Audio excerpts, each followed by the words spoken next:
Cheguei. Grande Jefferson! E aí, Fabiano, tudo bem? Boa noite. Tá me ouvindo bem aí? Eu tô, e você, me ouve bem? Tô, tá tranquilo aqui, cara. Show de bola. Muito Então tá obrigado bom. aí, viu, cara? Você ter Cara, tirado um pouquinho do eu seu que dia. agradeço de você ter me convidado aí para fazer essa live. Você é louco. Ah, ok. Eu sei que seu dia hoje tá pancado, né, cara? Tirou um treinamento, um horário, né? Uma horinha aí pra poder passar conhecimento pra Não, galera. até que deu uma aliviada. Deu uma aliviada. Teve uma mudança de planos no cliente lá, então deu uma tranquilizada. Pô, que legal. Marciano entrou, Jonatas entrou também. Acho que é Jonatas que entrou. Galera já tá participando aí. Ô Jefferson, para quem não te Vamos lá. conhece, cara, já falei um pouquinho aí quando eu entrei, né? Você é coordenador da Avante Treinamentos. Queria que você se apresentasse para a galera aí, cara, para quem não conhece seu trabalho ainda. Vamos lá, então. Boa noite para a turma que está entrando aí, para os curtidores da página Faca na NR Oficial. Meu nome é Jefferson Chiesi, eu sou técnico em segurança do trabalho, me formei em 2010 pela ETEC, Aprígio Gonzaga na Penha. Antes de eu ser técnico em segurança do trabalho, eu venho da área de segurança patrimonial, trabalho desde 1999 como vigilante, depois fiz o curso de VSPP, trabalhei para duas famílias conhecidas aqui em São Paulo fazendo segurança pessoal. Eu entrei numa grande indústria em Guarulhos em 2006 como supervisor interno, só que na ocasião eu fiquei subordinado à área de segurança do trabalho, foi aonde eu aprendi a atividade de segurança do trabalho. Trabalhei 6 anos nessa empresa, aonde em 2009 eu falei, poxa, eu já estou fazendo toda a atividade de segurança do trabalho quase, já era da CIPA, da brigada, acompanhava a liberação de serviço, participava de treinamentos e tudo mais. Eu falei, poxa, eu vou entrar nessa área, né? Aí que E você aí é onde eu entrou. decidi, aí é onde eu entrei nessa área. Eu decidi estudar e em 2010 eu me formei como TST. Só que incrível, né? Eu era um cara que eu jamais falava. Se você perguntasse para o Jefferson há 11 anos atrás o que você vai ser quando você crescer, eu jamais falaria para você que eu ia ser instrutor, cara, porque eu era aquele segurança bruto, aquele segurança que não tinha paciência de ensinar ninguém, que não gostava de dar informação. E do nada assim eu me transformei. Eu até falo para as pessoas, né, que o que eu faço hoje não foi um planejamento meu, foi um planejamento do cara lá de cima, porque eu nunca falaria que eu faria o que eu faço hoje. E graças a Deus as pessoas gostam do que eu faço hoje. Então quer Pô, dizer que eu estou no caminho certo. eu acho que, cara, é gratificante, né, ô Jefferson, a gente pegar uma pessoa que não sabe nem ligar uma máquina e você treinar o cara e você ver esse cara ser promovido na empresa É, o que impacta isso, cara, é salário, né? Dobra do salário do cara, você vai é. proporcionar para ele uma qualidade de vida, meu, é show de bola essa parte, né, cara? Mas eu posso te falar uma coisa, eu tenho gratificação maior. A minha especialização no ramo de treinamentos é NR11, né? Operação de movimentação de carga e etc. Só que eu também sou socorrista, gosto muito dessa área, já fui técnico de gasoterapia na época que o Maluf era prefeito, aí quando extinguiu essa profissão, esse conhecimento foi inserido no curso de técnico de enfermagem, eu decidi não continuar na área. Então minha mãe aposentou no Hospital das Clínicas, então eu venho frequentando o ramo hospitalar desde pequeno. E uma das maiores satisfações que eu tenho, e isso não aconteceu uma única vez, é quando alunos, você revê ele em outros treinamentos e eles falam, Jefferson, eu consegui salvar meu filho de um engasgo por conta de um ensinamento no treinamento seu. Cara, isso aconteceu comigo recentemente numa empresa. O aluno relatou que a filha comeu um pedacinho de chocolate, engoliu inteiro, entalou na garganta dela e com o que ele viu no treinamento, ele conseguiu desengasgar a filha dele. É Puta, muito não, isso bacana aí é isso. fantástico, né? É muito É bom, muito né? bacana. Nossa, cara.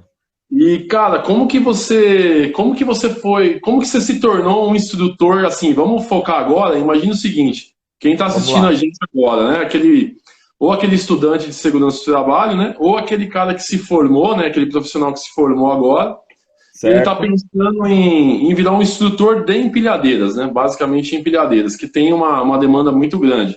Como que você virou um instrutor, cara, que você caiu, assim, na NR11? Então vamos lá. Como eu te falei, eu me identifiquei com essa área. Então, em 2010, quando me formei, eu comecei a galgar outros rumos. Eu não me vi, desde essa época e hoje, não me vejo como funcionário de uma empresa. Já recebi vários convites para trabalhar como TST dentro de empresa, mas eu posso até aceitar algum dia por conta do salário.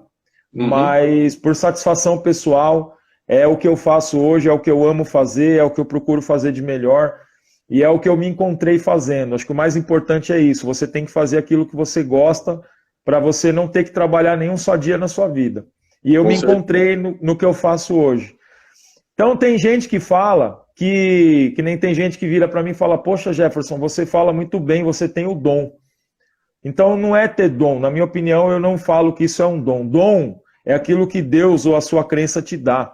É você poder enxergar, você poder respirar, você poder falar, você poder andar, isso é dom. O resto você aprimora, o resto você exercita. Então fazer o que eu faço hoje é um pouco de ter me encontrado na minha profissão, ter me encontrado naquilo que eu amo fazer e dedicação, cara, não tem segredo. Você nunca vai ser excelente ou nunca vai ser bom em alguma coisa que você não se dedica. Você pode ter muita aptidão, que nem eu vejo você de vez em quando tocando violão.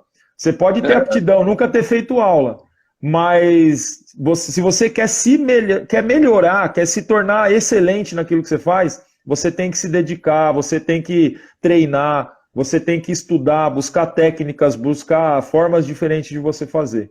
Então, assim, a partir do momento que eu me encontrei como instrutor, não me vi mais como TST, né, trabalhando em chão de fábrica, eu projetei isso para a minha vida e comecei a buscar. Tanto é que em 2011 eu entrei como instrutor do Senai. Trabalhei pelo Senai de Guarulhos até 2019. E foi onde eu peguei uma baita experiência. Eu já entrei no Senai como especialista em NR11, no caso, né?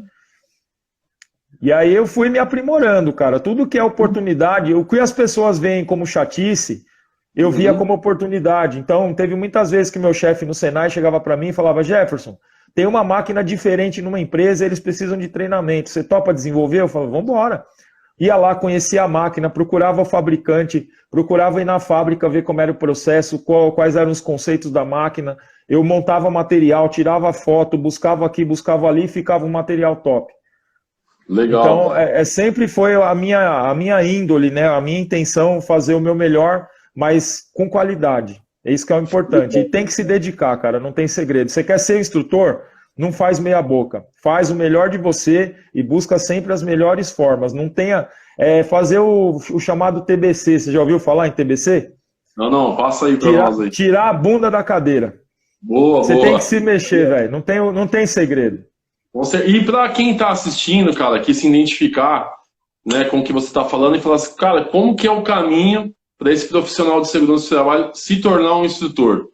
Tá. É o mesmo caminho que eu trilhei e hoje eu vejo que a rapaziada mais nova, até me desculpa quem estiver assistindo, se estiver nessa condição, mas é uma opinião minha, tá, gente? Eu tô com 43 anos de idade e eu venho de uma geração que a gente arregaça as mangas e vai para cima. E eu vejo que essa molecada de hoje não tem muito isso.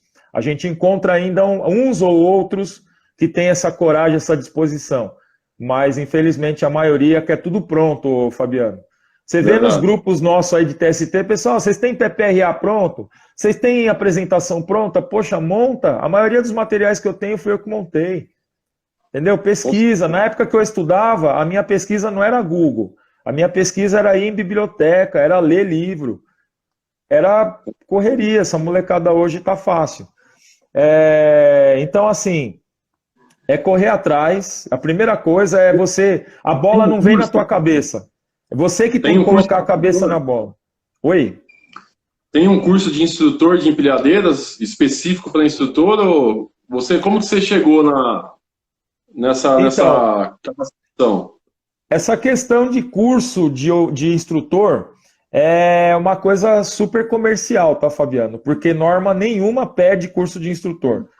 As normas, elas falam que o instrutor... Mas quem é o instrutor? O cara que está lá na frente passando o conhecimento dele. O que as normas pedem é que o cara tenha proficiência. Eu até falo para os alunos quando eu estou ministrando, gente, Vocês preferem que eu nunca tenha pego numa máquina, fiz um curso de instrutor que seja de 40 horas e esteja aqui passando o que eu aprendi nessas 40 horas para vocês? Ou vocês preferem que eu tenha feito o meu curso de operador em 2006 e tenha toda essa experiência nas costas para passar o que eu sei realmente para vocês? O que é melhor? Então, norma nenhuma fala em instrutor. Você pode até fazer o curso de instrutor para ter um documento, até para te dar uma incentivada.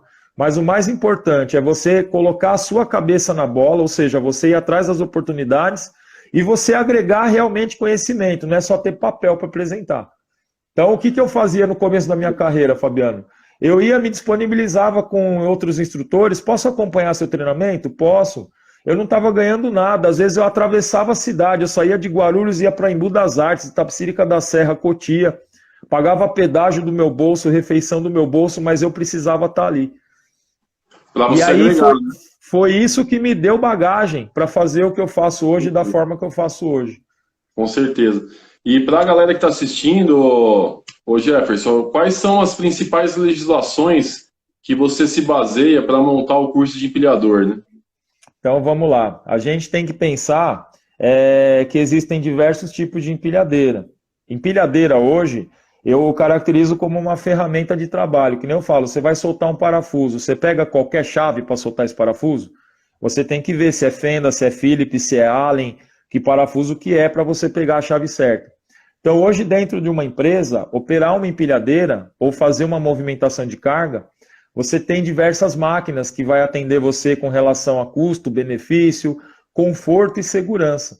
Infelizmente, quem compra a empilhadeira não sabe de tudo isso e acaba sacrificando o operador, que é o lado mais fraco da corda, vamos dizer assim. O operador faz o serviço com a máquina que derem para ele, só que é um operador que vai ficar insatisfeito com a médio e longo prazo, ou ele vai acabar até tendo problemas de saúde, e isso se a curto prazo ele não causar ou sofrer algum acidente.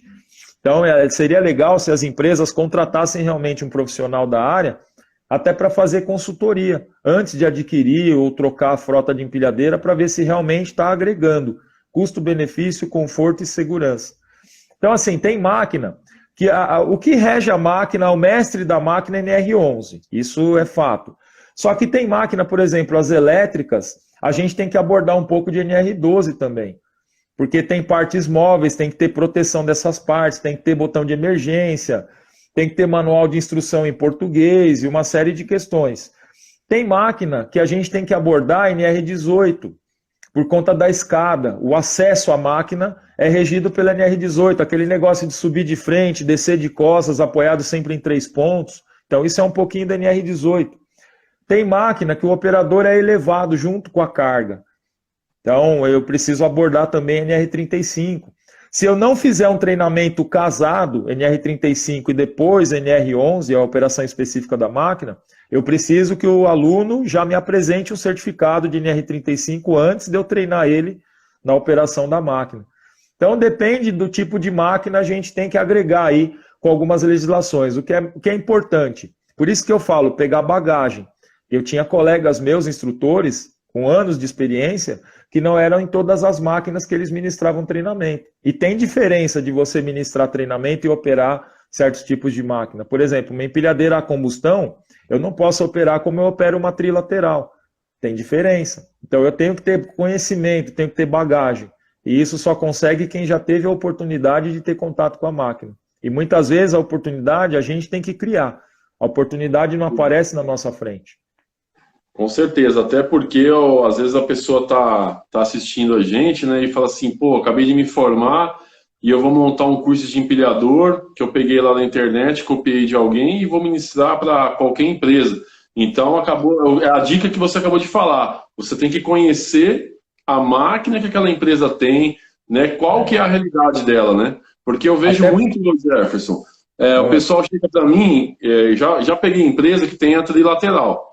Aí o RH chega e fala assim, mas o cara foi formado no Senai, o cara opera. Falei, cara, mas o Senai normalmente ele opera a combustão. A empilhadeira elétrica lateral ela é completamente diferente, são outros riscos, né? Por isso que o cara que está pensando em dar treinamento, ele tem que ver lá a realidade da empresa, né? É isso aí. É interessante, sempre que eu fecho um contrato com alguma empresa, eu busco o máximo de informações possível para saber que tipo de máquina que é. Porque assim, eu não sou o dono da verdade, não sou o dono de todo conhecimento. Então, mesmo com esse tempo de experiência, pode ser que tenha alguma máquina que tenha um detalhe ou outro que eu ainda não peguei. Com Entendeu? certeza. Então eu sempre procuro saber a especificação da máquina que eu vou usar no treinamento. E se der, eu gosto até de fazer uma visita na empresa antes de eu dar o treinamento. Que aí já ajuda bastante já. Com certeza. Outra dúvida que o pessoal me manda bastante, ô Jefferson, Vamos lá. é que eu já escutei, até de outros profissionais, se o cara não tem CNH, ele não pode fazer o curso porque o Senai exige CNH. O que você acha disso, até porque a CNH não está na NR11, né? O pessoal é gozado, né? O pessoal usa o Senai muito como referência, cara. E assim, me desculpa o Senai, mas eu já não sou mais funcionário, eu posso falar. O Senai, ele pensa muito em vender. Com certeza. Tem gente que fala, não tem fins lucrativos, tem, mas às vezes eles falam umas coisas que não condiz com norma, que quando o aluno realmente se interessa e busca informação, ele acaba encontrando a verdade. Um exemplo disso, não vou entrar nesse assunto, eu vou responder a tua pergunta. Um exemplo disso é a reciclagem. Talvez seja uma das próximas perguntas que você me faça. Mas vamos lá, a CNH. A NR11, no item 11.1.5, fala que o operador de máquinas de movimentação de carga tem que ser habilitado. Certo? Essa habilitação, ela não é a CNH, tá? Aliás, minto, o item 11.1.5 fala que ele tem que fazer o treinamento que o habilitará nessa função. O item 11.1.6 é que fala que ele precisa ser habilitado. É onde muitas empresas se baseiam para falar que o operador precisa ter CNH. Vamos lá, o habilitado que a NR11 trata não é a CNH, é o curso. Então, para operar uma empilhadeira, basta eu ter o curso, ok? O que pede a CNH, Fabiano, é o Código de Trânsito Brasileiro, no artigo 144. Só que a CNH só vai ser exigida se eu operar uma empilhadeira na rua. Então, qualquer veículo que está em vias públicas, eu preciso ter a CNH para operar ele. E esse veículo, é o ideal também que ele seja registrado no Detran. Tem Detran... Então, tem Detran que emplaca empilhadeira, mas tem muito Detran que não quer emplacar. Mas, no mínimo, a empresa tem que emitir um documento constando os dados das empilhadeiras e protocolar no Detran. Pelo menos ela tem um respaldo jurídico com relação a isso. Se o Detran não quis dar prosseguimento no emplacamento, é outra situação. Mas a empresa tomou uma atitude em prol de comunicar ao Detran que tem aquela máquina e ela trabalha em vias públicas. Beleza. Nós, como escola, como empresa de treinamentos, somos obrigados a pedir a CNH para o aluno, para que a gente esteja protegido juridicamente. Nós, da Avante Treinamentos, nós atendemos somente em company, nós não temos escola. Então eu deixo claro para a empresa, você tem alunos para operar empilhadeira que não tem CNH? Se a empresa fala que tem, a gente não se opõe a treinar. Porém, eu emito o certificado de uma forma que esse certificado não fica atrelado somente à Avante. Eu emito como se o RH daquela empresa estivesse emitindo o certificado e eu, sendo o instrutor, assinando ele. Por quê? Esse certificado que a empresa emite não tem validade fora dela. Ou seja, se a empresa aceitou que ele operasse a empilhadeira na rua sem CNH, ela é totalmente responsável por esse funcionário. Agora, se eu emito um certificado da Avante, sendo que esse funcionário não tem CNH, se ele atropela ou ele bate em algum carro na rua, pode dar problema jurídico para mim. Entendi. Você entendeu? Então, assim, é quase que obrigatório pedir CNH para o operador de empilhadeira, por conta desse motivo. Mas pela NR11, realmente não precisa. Entendi, Entendeu? legal. E tem uma carga horária obrigatória, né, para o curso de operador, ou quem dita a carga horária é o próprio instrutor, né, e aquela pergunta que você fez referente ao vencimento do curso, né? Se esse curso de operador ele tem a obrigatoriedade de ter uma reciclagem. Então vamos lá, a NR11 ela é partida em basicamente 4 etapas. As 2 primeiras é que fala sobre o treinamento e sobre as questões de regras para ramos gerais. As 2 últimas elas tratam sobre treinamento e questões de regras para ramos de marmoraria e empresas que trabalham com pedra, granito. Para essas empresas de pedra, granito e mármore, é obrigatório o camarada ter um curso de no mínimo 16 horas. Agora, para ramos gerais, não especifica nem conteúdo programático nem carga horária. Então, nesse caso, vai da nossa experiência. Então, por exemplo, eu, Jefferson, eu tenho um conteúdo para dar teoria para pelo menos 8 horas de aula, só teoria, e o restante é prática. Se eu pego um aluno que nunca ouviu falar numa empilhadeira, é a primeira vez que ele vai tocar numa empilhadeira, ele precisa de pelo menos 1h30 a 2 horas de prática, só ele. E aí por aí eu dimensiono a carga horária de uma turma. Se é um aluno que já tem uma noção, já movimentou alguma coisa, só não fez um curso oficial, aí eu pego com ele aí 1 hora, 40 minutos já é o suficiente. E uma reciclagem, no máximo 20 minutos, eu consigo testar o camarada a ponto de verificar quais são os vícios e fazer recomendações aí para ele mudar essa atitude na hora de operar e tornar a operação dele mais segura. Então, assim, a norma não tem carga horária, vamos falar num ramo industrial, sem ser essa questão de mármore, e não tem conteúdo programático. Com relação à renovação do curso, a NR11 ela não estabelece renovação do curso. O que ela estabelece é a renovação da autorização. Aliás, Fabiano, eu vou aproveitar essa live para esclarecer algumas coisas. Tem alguns alunos que ligam para a gente de outros estados querendo fazer o curso online. A gente tem um curso online de reciclagem e eles, quando fazem, ficam exigindo a carteirinha. A carteirinha do operador é a autorização que a empresa, que é contratante do funcionário, deve emitir. Essa carteirinha não deve ser emitida pela escola que oferece o treinamento. Então, o pessoal não entende muito isso e eles interpretam a norma de uma outra forma. A validade do curso, ela é eterna. O curso, ele tem validade vitalícia. Só que algumas empresas, por questões internas, ou cultura, ou certificação, etc., elas renovam o treinamento do operador, tá? O que é exigido pela NR11 é a renovação do exame médico, que é para renovar essa autorização. Então, a empresa deve submeter o operador a exame médico anual, independente do PCMSO, lá na norma fala que tem que ser anual, e esse exame médico é o que vai determinar a validade do próximo exame médico, ou seja, a cada 1 ano ele tem que renovar o exame médico e trocar a carteirinha, que é a identificação de operador dele, que é o que autoriza ele a operar dentro da empresa. O curso em si não tem validade, só que as empresas, na grande maioria, por conta de certificação de cultura, elas renovam anualmente também. Algumas, como custeiam normalmente a reciclagem do operador, elas acabam renovando a cada 2 anos, para não ter um custo muito alto.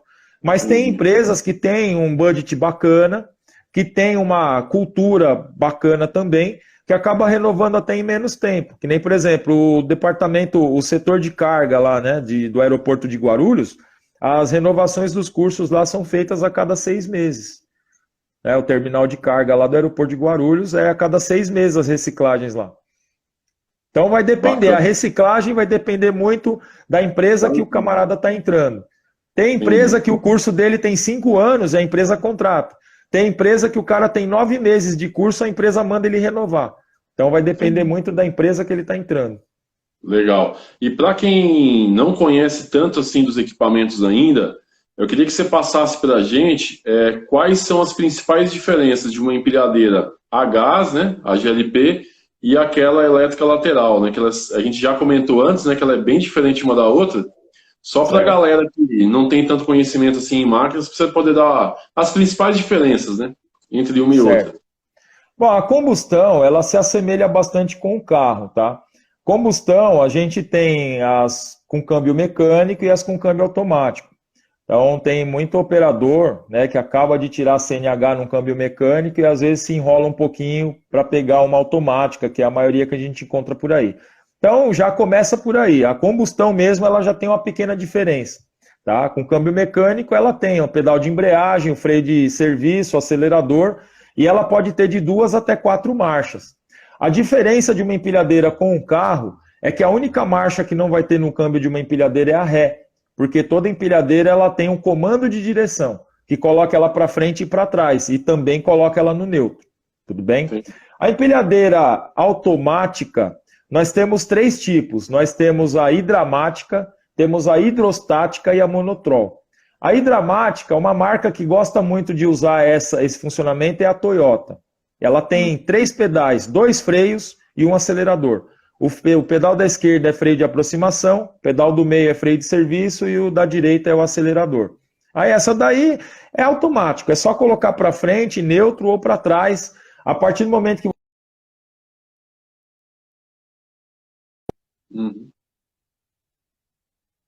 vermelha, chamada Lindy, gosta muito de usar esse tipo de funcionamento. Só que eu, particularmente, não gosto. Por quê?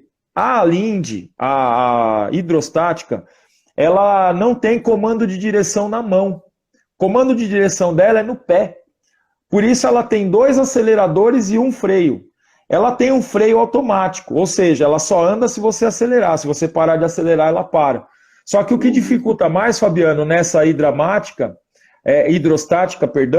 é que o pedal da esquerda, que normalmente a gente usa para embreagem ou freio, nessa máquina é o acelerador para trás. E o da direita é acelerador para frente. Então isso confunde muito o operador. E poucas máquinas que a gente encontra que tem esse funcionamento. Então, quando o operador pega, ele não está acostumado, ele não está habituado, ele confunde muito embreagem ou freio e ele mete o pezão nesse acelerador.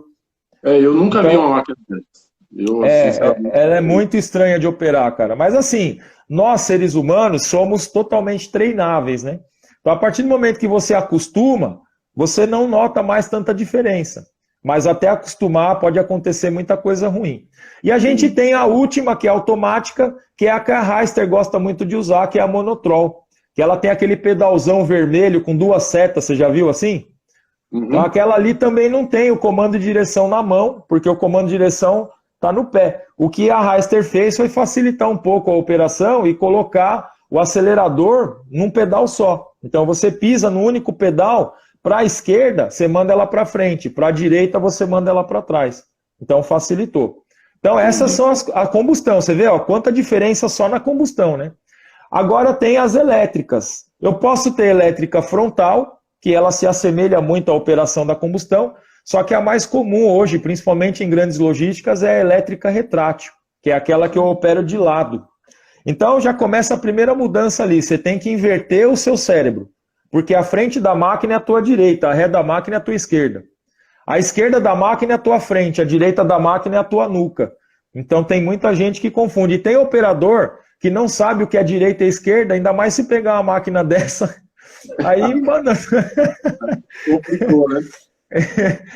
Entendeu? As máquinas elétricas, elas têm, por natureza, um freio automático. Ela já tem um freio motor... que você muitas vezes não precisa nem usar o freio de serviço, você controla a aceleração e parada dela só pelo acelerador. Então eu paro de acelerar, ela para de andar. Eu acelero, ela começa a andar. Mas mesmo assim elas têm um freio de serviço que atua diretamente nas rodas. E muitas elétricas têm um dispositivo de segurança que no começo, quando o cara não está acostumado, confunde muito, que chama homem morto. É um dispositivo que fica no pé esquerdo, que é o que libera a máquina de funcionar. Eu pego muito aluno que está formando nessa máquina, que ele fica dando totozinho no homem morto. Aí ele fica, professor, a máquina não está funcionando direito. Aí eu falo, desce daí, deixa eu dar uma volta. Quando eu subo na máquina, a máquina está perfeita. Eu falo, descobri teu erro. É só esse pé aqui, você tem que deixar ele plantado em cima desse botão. Aí não vai ter problema. Então são as principais diferenças. Aí a gente tem as selecionadoras, tem a trilateral... Tem outros tipos de máquinas mais específicas, com diferenças aí mais gritantes. Se a gente for ficar falando disso daí, vai dar pano pra manga. Então, aí é legal para quem está assistindo a nossa entrevista e não tem tanta experiência, ver a importância de você ir na empresa, de você saber qual é a máquina que essa empresa tem, para você poder montar o seu treinamento. Para você, só rapidamente o Jefferson falando, já deu para a gente ver aí várias diferenças de um modelo de máquina para outro. E uma pergunta que bastante gente me manda também é referente à máquina a combustão, se ela pode trabalhar dentro da empresa, em área interna, né? Vamos lá. Aí eu vou lembrar de quando eu era vigilante, que eu fazia meus cursos envolvendo questões jurídicas, direito penal e tudo mais. Todos os instrutores ou todo advogado que você conversar, quando envolve questão jurídica, a primeira resposta que ele vai te dar é depende. Isso eu não esqueço nunca mais, cara. Então, assim, ó, nós temos máquinas a combustão a gasolina, a diesel, a GNV e a GLP. Primeira coisa que eu preciso saber, que tipo de combustível a máquina está usando? Máquinas a diesel, em hipótese alguma, eu posso colocar ela dentro de galpão. Por quê? O monóxido de carbono gerado pela queima do diesel é mais pesado que o ar e ele torna de cara o ambiente insalubre. Então eu não posso ter máquinas a diesel trabalhando dentro de galpão. Máquina a diesel tem que trabalhar sempre numa área aberta, externa. Legal. Máquinas a gasolina, a GNV e a GLP, eu posso ter dentro do galpão, porém, eu preciso ter um monitoramento para saber até quando eu posso permitir que essa máquina trabalhe dentro do galpão. Porque o monóxido de carbono da queima do gás, dos gases, né, e da gasolina, eles são mais leves que o ar. Então, eles acumulam primeiro no alto. Até chegar onde o funcionário está aqui embaixo, demora um tempo. Então, se eu monitorar, eu estabeleço, olha, essa empilhadeira pode trabalhar dentro desse galpão por tantas horas por dia, no máximo. Legal. Ou eu proporciono uma ventilação, uma troca de ar satisfatória que não torne aquele ambiente insalubre. Então, assim, máquinas sem ser a diesel podem trabalhar dentro do galpão, mas tem uma limitação, tem que ter um controle em cima disso.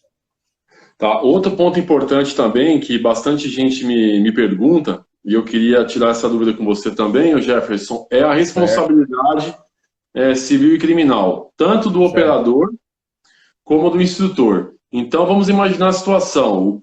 Aquele operador, ele, por um ato negligente, imprudente, né, ele acabou provocando um acidente grave, por exemplo, uma vítima fatal. Ele pode ser responsabilizado criminalmente? Quem formou esse operador? Ele também pode ser responsabilizado criminalmente? Como que é essa parte da responsabilidade civil e criminal em acidente envolvendo operador? Certo. Então, mais uma vez, envolvendo questão jurídica, a palavra depende. Então, precisa ver qual foi a qualidade do treinamento. Eu já peguei colegas, instrutores, que foram contratados para dar treinamento de empilhadeira e passaram o treinamento inteiro contando história de viagem. Passaram o treinamento inteiro batendo papo ou passando vídeo. E não deram instrução, não se preocuparam em fazer prática com o aluno. Então, assim, ó, nós como instrutores precisamos ter respaldo jurídico.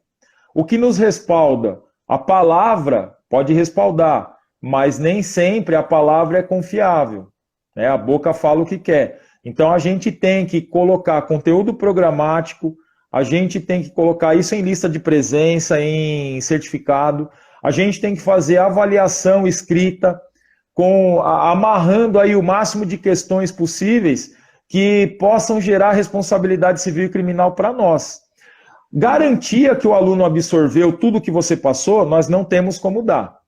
Então pode ser que eu dei uma aula de 160 horas para o aluno sai do treinamento e atropela alguém.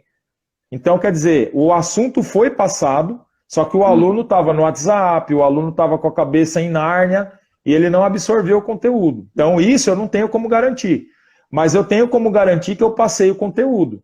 Através de documentações, através de comprovações da minha aula, plano de aula. Então, você constar o que você está passando para o aluno e fazer ele assinar e comprovar que recebeu esse conteúdo, isso já te respalda juridicamente. Mas quando a escola ou o instrutor não se preocupa em amarrar a sua responsabilidade dessa forma, e o aluno falar, esse instrutor não me ensinou isso, e ele tiver comprovação, como provar que realmente você não passou aquele conteúdo para ele, o instrutor e a escola podem sim ser responsabilizados juridicamente por isso.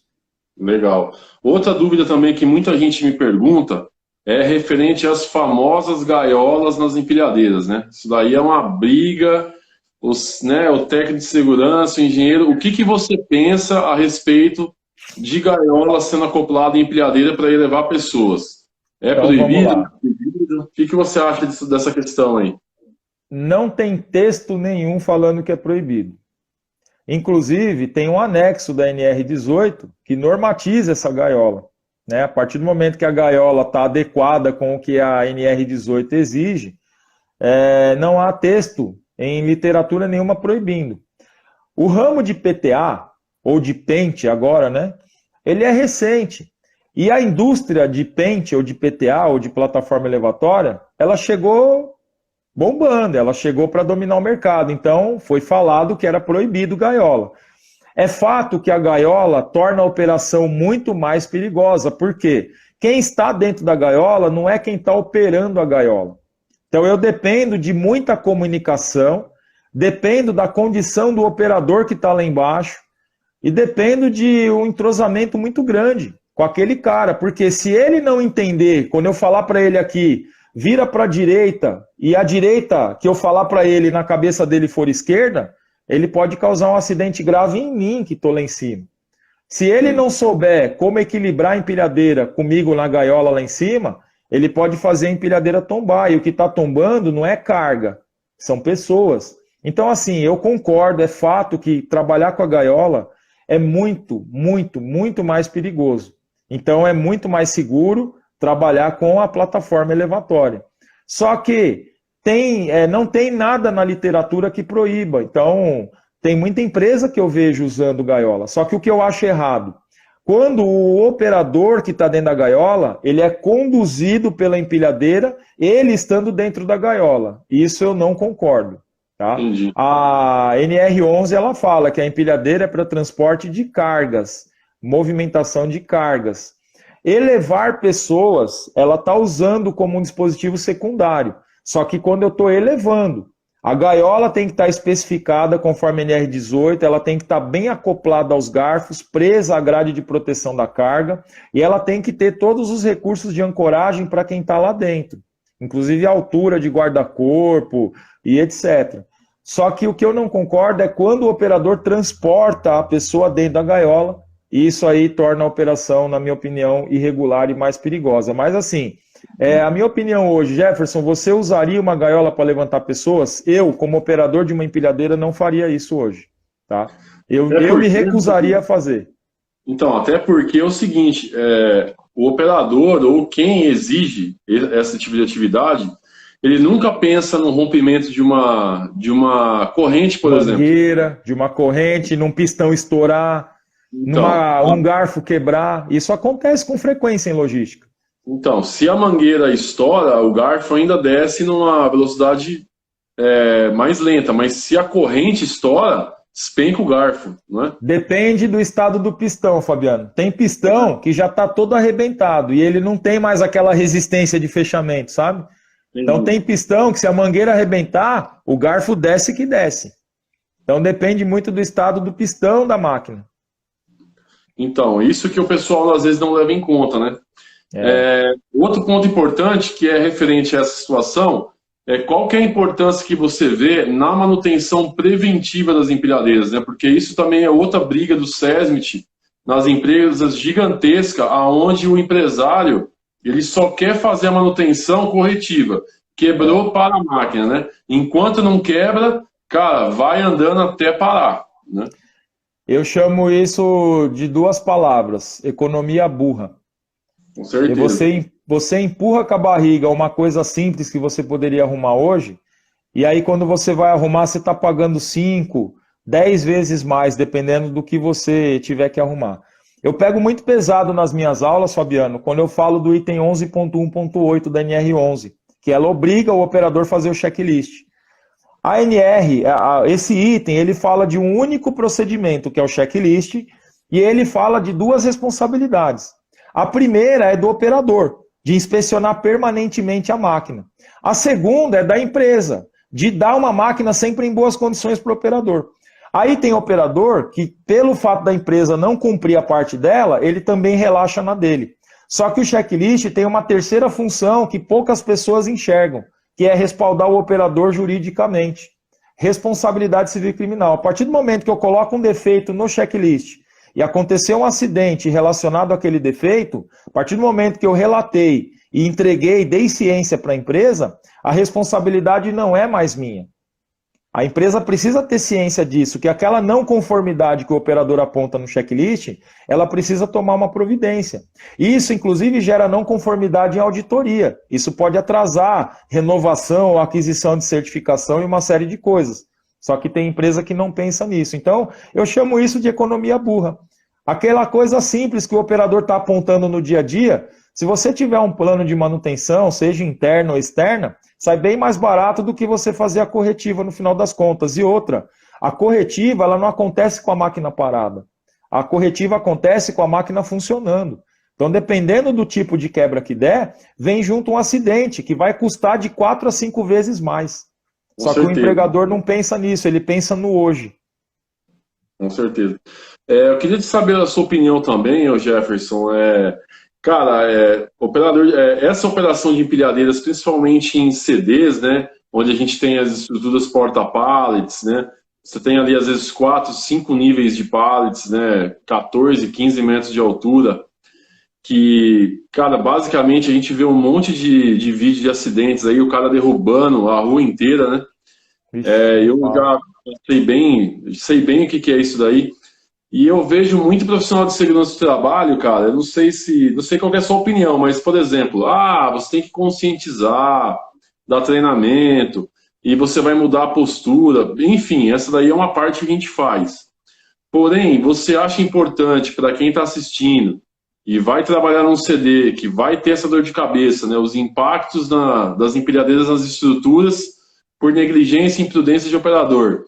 Você é adepto de que, cara, não tem jeito, tem que aplicar advertência, suspensão, a galera só respeita quando ela, infelizmente, teme, né, o poder que a segurança está ali fiscalizando, ou você acha que só na conversa, só no DDS, você consegue reverter isso?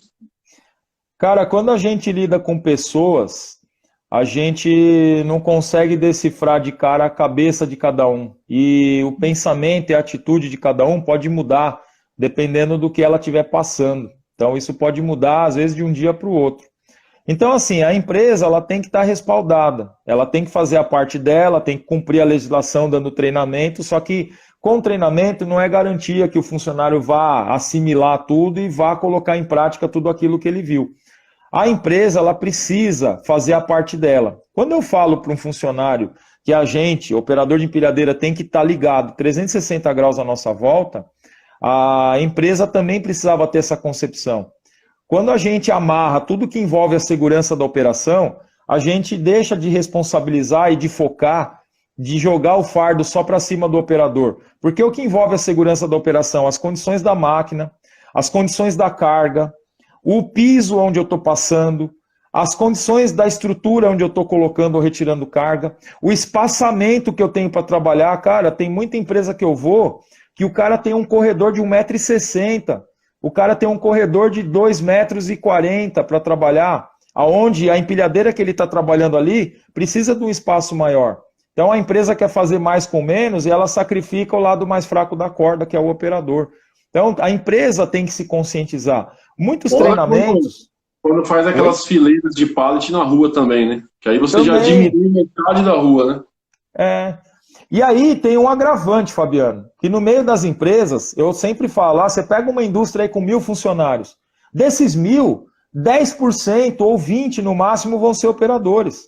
E o restante, que não é operador, mas fica circulando no meio de quem opera, e não tem noção nenhuma que a empilhadeira tem ponto cego pra caramba, não sabe a dificuldade daquele cara em enxergar ela acha que está sendo enxergada.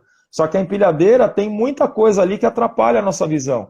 Então eu acho que a empresa deveria pensar em tudo isso e a empresa mudar a forma de tratar o operador, dando mais condições. Não só treinando o operador, que nem quando eu vou numa empresa, eu treino só o operador. Eu não treino o chefe do operador, que às vezes pede umas coisas que é fora do comum de o cara fazer. Eu não treino os pedestres, eu não faço uma palestra em CIPAT para pedestre, eu já tenho palestra montada para isso. Eu não faço palestra em CIPAT alertando um pedestre sobre os perigos que ele corre ficando perto de uma empilhadeira, fazendo um procedimento, e qual é a dificuldade que o operador tem quando o pedestre está ali, muitas vezes sem noção, atrapalhando ele. Então a empresa precisaria pensar, muitas vezes a empresa pensa nisso colocando recursos. Coloca luz na empilhadeira, só que não ensina o operador nem o pedestre a como utilizar aquela luz para o lado da segurança. Coloca sensores, coloca colete refletivo, só que colocar o recurso não basta, eu preciso colocar, treinar e fiscalizar. Mas não é fiscalizar punindo, é fiscalizar orientando.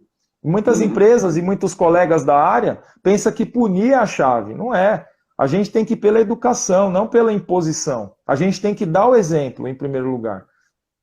Legal. E transpaleteira, ô Jefferson, que muita empresa também tem muita transpaleteira, né, embarcada, desembarcada, vários Tem modelos. vários tipos. Isso. De uma forma geral, cara, tem que ter um curso também. Você acha bacana ter o curso de operador de transpaleteira para aquela máquina? Porque a maioria das empresas não faz, né? Na transpaleteira o cara já entra, bate aquele papozinho ali de 10 minutos e já solta a máquina pro cara. Com certeza. O próprio item 11.1.5 da NR11 fala que o operador de máquinas de movimentação de carga tem que ter treinamentos específicos. Então, se eu vou operar uma ponte, eu tenho que ter treinamento de ponte. Se eu vou operar uma talha, eu tenho que ter treinamento de talha. Se eu vou operar uma empilhadeira, treinamento de empilhadeira. Se eu vou operar uma transpaleteira, treinamento de transpaleteira. Se eu for operar um rebocador, eu tenho que ter treinamento de rebocador. Então, treinamento específico é isso. Mudou a máquina, muda a segurança, muda a regra de operação, muda algum detalhe que pode colocar a operação do camarada em risco, não só para ele, mas para muitas pessoas. Inclusive, o treinamento que eu estou fazendo aqui nesse cliente que eu estou é de transpaleteira, né? Eu estou fazendo reciclagem. Mas, que nem você falou, tem muita empresa que eu vou lá, eu vejo o operador de transpaleteira trabalhando e ele não tem curso. A empresa pensa que tem que treinar só o operador de empilhadeira. E nem tem empresa, por exemplo, que tem ponte cabinada e ponte com botoeira, com controle remoto. Essa empresa, ela treina só o cara que trabalha com a cabinada. A que trabalha com controle remoto, ela não treina. Você vê que situação? Então é má interpretação da norma, só que assim, uma hora a conta vem, né? Torcer para não dar nada de ruim nessa empresa. Porque se der alguma coisa ruim, aí a cobrança vem pesada. E o primeiro documento que, não sei se para quem está assistindo, né? Espero nunca passe por isso, mas se você tiver um acidente com uma gravidade mais séria, que dê polícia civil, dê delegado na empresa, a primeira coisa que ele vai te pedir é: cadê o curso de capacitação do cara nessa máquina? É a primeira coisa que ele vai pedir. Todo acidente envolvendo máquina, Fabiano, uma das primeiras coisas que eles pedem também, depois que vê se o cara tem a autorização para operar, é o checklist. Com certeza. Então, todo acidente envolvendo máquina, a investigação começa pelo checklist. Eu uso muito como exemplo nos meus treinamentos o acidente que aconteceu na construção do Itaquerão, lá com o guindaste. Sei, lembro. Eles pegaram o checklist e viram que estava tudo ok. Ah, vamos ver a capacitação do operador. Infelizmente, o operador foi a própria vítima, né? Mas estava tudo ok também a capacitação dele. Vamos desmontar o guindaste e ver uma análise técnica. O guindaste estava ok. Aí que eles foram para outro âmbito na investigação e acabaram descobrindo quem realmente proporcionou aquilo lá, né? Mas a princípio eles vão em cima do operador. É o que eles pensam logo de cara. O operador fez besteira. Vamos ver se ele está qualificado, se ele fez a análise, a inspeção na máquina e etc. Infelizmente é assim. O lado mais fraco da corda sempre é o que vai primeiro. Por isso que eu falo para os operadores. A empresa, quando contrata um treinamento para vocês, ela está se respaldando juridicamente. Ela quer ver lista de presença assinada e certificado emitido. Agora, como que você, que é operador, se respalda juridicamente? Aquilo que o instrutor passa é para ser cumprido, não é para entrar por um ouvido e sair pelo outro, porque é você colocar aquilo em prática que vai realmente te respaldar juridicamente. Eu sempre falo para os alunos também, Fabiano, o que vai te condenar não é a carga horária do treinamento, seja 8, 16, 24, 32 horas. O que vai te condenar é o que você vai fazer quando você estiver sozinho. Depois que o treinamento acabar, que você tiver autorização para operar. No treinamento, todo mundo faz bonitinho, todo mundo faz certinho. O problema é depois, quando aquilo vira rotina, que o cara já fica de saco cheio de fazer sempre a mesma coisa, e ele começa a pular etapas de segurança, ele começa a inventar moda para quebrar a rotina. É onde ele cria um abismo e normalmente é ele mesmo que cai dentro. E o que eu sempre falo, né? Quando você perder o medo da máquina, é onde você vai provocar o acidente, né? Normalmente é o fato. Ô Jefferson, para quem estiver assistindo a gente aí, cara, e quiser contratar a Avante Treinamentos aí, como é que o pessoal faz aí para ter o Jefferson aí ministrando o curso pra galera? A gente está presente nas principais redes sociais, né? O próprio Instagram, @Avante Treinamentos, LinkedIn, Facebook. Temos o canal no YouTube. Aliás, eu quero te agradecer, porque foi através do vídeo que você fez no seu canal, referenciando o nosso canal, que a gente se conheceu e está aqui hoje, né? E temos os contatos via normal, que é o nosso site, avantetreinamentos.com.br. Temos o telefone fixo, que é 011 4179 9898, e o WhatsApp, que é o 011 95912 0606. Então é fácil jogar Avante Treinamentos, Avante com TI no final, Avante Treinamentos no Google, já vai aparecer fácil aí o nosso contato. E falando, até uma dica, tá, galera? Eu vejo muito instrutor, né, colegas meus de profissão que dão treinamento há muito tempo. E uma dica para quem está começando, né, querer ser um instrutor, ou que está começando a dar curso, cara, por mais experiência que você esteja, sempre que você tiver a oportunidade de ver um outro profissional ministrando um treinamento, assista. Por quê?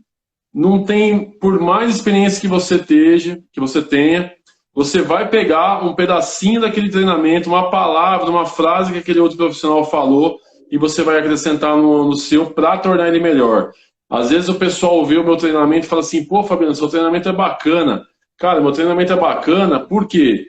Porque eu sempre estou pesquisando treinamentos de outras pessoas, e uma coisa que eu quero, né, registrar aqui, aquela parte do seu treinamento lá no YouTube, que você fala sobre o centro de carga da empilhadeira, né, qual que é o dimensionamento do pad, que altura que você pode chegar, que você tem a placa da empilhadeira, né, e você... Isso. Cara, você explicou de uma forma muito mais simples do que eu explicava para os meus operadores. E quando eu vi aquele treinamento, que aí foi que eu fiz o vídeo indicando o seu canal, quando eu assisti a primeira vez, eu falei assim, porra, cara, olha que... Cara, o cara explicou um negócio tão simples, cara, um negócio que pra mim era meio travado. E aí eu assisti seu treinamento, coloquei aquela parte no meu explicando da forma que você explicava, e, cara, bombou meu treinamento, foi muito melhor aceito, né? Então, isso que é o legal, né? De você sempre estar buscando treinamentos de outros profissionais, porque você sempre vai agregar. Você vai pegar um slide e falar assim, pô, esse slide aqui é legal, é melhor que o meu. E aí você vai, cara, que nem você falou, né? É bagagem, né? É isso aí. E se você puder não só assistir, estar presente com o cara, participar junto com ele de turmas, tirar dúvida junto com os alunos, isso vai agregar muito mais. Eu sempre que eu tenho disponibilidade, eu abro, às vezes, no meu status do WhatsApp, né? O pessoal, vou estar dando um treinamento assim, assim, assado tal dia. Alguém quer ir? Só que eu vou falar para você, cara, eu penso, vai estrumbar, né? Vou ter que fazer fila de espera aqui, nada. Quando uma pessoa chama é muito, Fabiano. Por isso que eu falo, essa molecada de hoje, ela não tá muito... não tem aquela mesma pegada. Nós vamos ter serviço até uns 80 anos. Mas será que a gente vai estar aguentando até lá, cara? Eu já tô com 43, já tomei as 2 doses da vacina, já não tô mais como eu era antigamente. Tem coisa que a gente quer passar a bola já, a gente quer ter alguém para ensinar, né, para dar continuidade naquilo que a gente aprendeu e repassar o conhecimento, mas a galera hoje não tá muito afim, não. Jefferson, quero te agradecer, a gente está estourando aqui a 1 hora do IGTV, né, que eu vou gravar para o IGTV. Já. Meu Deus do céu, olha. Não, o IGTV corta. Galera, vou deixar essa entrevista gravada no IGTV, depois vou postar no YouTube. Se você não pegou do começo, entra lá e assiste lá, porque foi muito legal. Cara, muito obrigado, Jefferson. Eu que agradeço, show de bola. O Cláudio, que está assistindo a gente aí, o M16, que é seu fã também, ele colocou no status dele. Caramba, a live, mano. Ele colocou no status dele a live do ano. Eu falei, nossa, cara. Muito obrigado, Claudio. Muito obrigado mesmo. Curti pra caramba. Fabiano, só te agradecer de coração. Agora que a gente estreitou um pouco mais o nosso vínculo, o que você precisar de mim, independente de você estar me contratando, né, ajuda mesmo, né? A gente, quando ajuda o outro, a gente não gera concorrência, a gente gera admiração. Eu penso nisso. Então, o que você precisar de vídeo, material, dica, se você tiver disponível, puder me acompanhar num treinamento, se puder me avisar algum treinamento que você tiver e precisar de ajuda, Jefferson, dá para você vir, a gente vai trocando essa figurinha aí, com certeza, tá? E agradecer aí os teus telespectadores, teus ouvintes, aí eu não sei como é que chama no Instagram, cara. Eu penso que eu tô na O televisão.